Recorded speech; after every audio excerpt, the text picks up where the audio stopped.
I also have a tendency, like a lifelong tendency, to be extremely hard on myself and extremely brutal with myself. And I just wanted to know if you had something to say to someone like that who's beginning a series of practices as demanding as Nundro.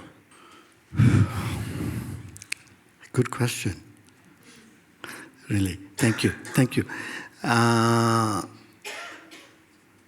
think there are no exceptions in all the Buddhist, like you're talking from the Buddhist path point of view. In Buddhist path, there's no exception in any level of, I think, of practices or journey.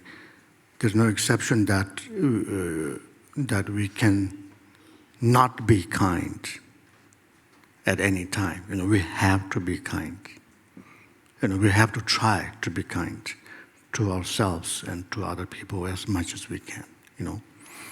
Whether we can succeed in that or not, it varies.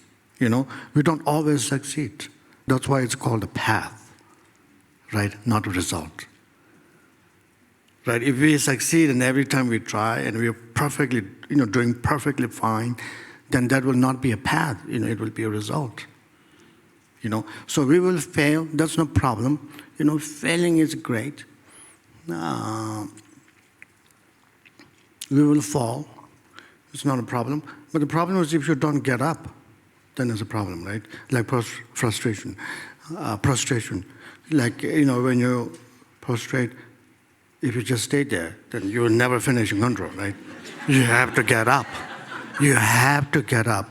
You have to stand up to finish your Ngondro. And so therefore, I think, we must try to be kind, Kindness is really nice practice. So be nice to yourself, be kind to yourself. It's very important in all yanas and all journeys and whatever, There's no exception for that. But then when it comes to the method of awakening, right? The method of how we can awaken our heart, how we can wake up our mind, then we use different methods. We use like Tonglen, as you mentioned, sending and receiving, right? Giving and taking.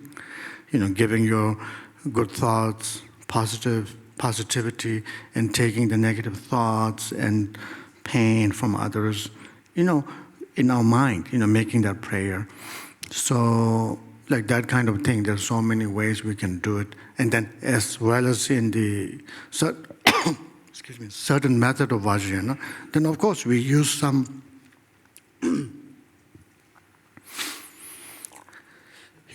kind of what we call, it's kind of like a shock therapy,